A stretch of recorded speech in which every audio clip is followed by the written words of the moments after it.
looking like the end of the season is inbound. But I'm claiming that it doesn't have to be over when it's over. There are 100 different ways to snowboard. I've done it myself throughout the entire world and in the US. And in today's video, we're gonna try to teach you guys a couple ways if you're trying to extend your season, not only through the spring, but potentially all the way until next season. Really? There's options. We got a lot of stoke options. We got different places around the world, country, but we're gonna show you. Major tip is you gotta be careful when it's down to the end of the season, because what you hit last weekend when you came up might potentially be straight grass this weekend when you come up. Probably do a little bit of Mount Hood shred at some point. I don't know what time frame yet, but You're keeping the shred alive. keeping the shred alive. Have you ever been to SNOWBOARDING? Virginia? Yeah, have you been there? Yeah, I have. Tell us about it. It's a cool little spot. It's got SnowFlex material across the entire mountain, and they have a little sprinkler system that pops up and spritzes it.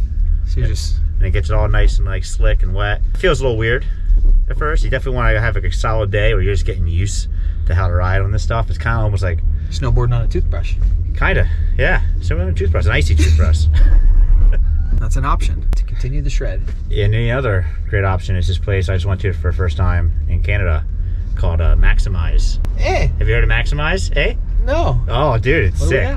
It's in Quebec. Like in the winter, it's snow. The summer, it's SnowFlex material. Oh, same type of deal. And they have a sloped airbag. You can go off this jump into a sloped airbag and like stomp your tricks on a landing.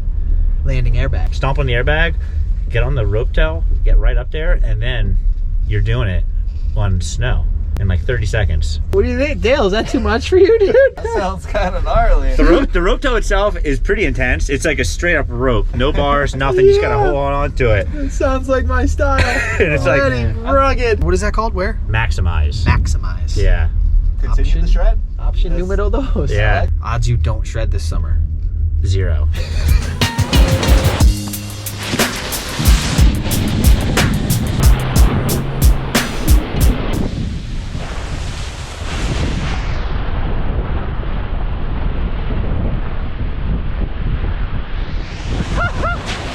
All right, so as Crowbar was breaking down earlier, there is such a heavy Mount Hood push once the snow melts, because that's the only place really in America that has incredible snowing all year round. They do close for a month in October for some maintenance, but I'm not going to get fully into it. I've done a couple different videos breaking down how you can literally spend your entire summer at Mount Hood, how to get there, tips that I've done and broken it down. I don't want to put all that into this video because there's so many more, but more than that is not just snowboarding. There are other ways to shred, and it's not all about snowboarding. A lot of you guys might want to, but not be able to. So that's where things like mountain biking, surfing, hiking, any type of hobby that's going to keep you active, skateboarding, anything with a board is going to work on your balance and your mobility, and doing things like yoga and eating right and taking care of yourself is going to dial you in so that when you do come back to next season, you are on point and you are ready. So I really recommend any type of board sport, especially surfing, but there are a million different fun things from wakeboarding to wake surfing to wake kiting to kite surfing that you guys can find. And if it's in your area and it's in your niche and you can make it happen, give it a shot. Get out of your comfort zone, find some stokers, maybe join the Discord, figure out where in your area the shredding is going down. But at the end of the day, as long as you're having fun, it doesn't even need to be on a board, but preferably on a board,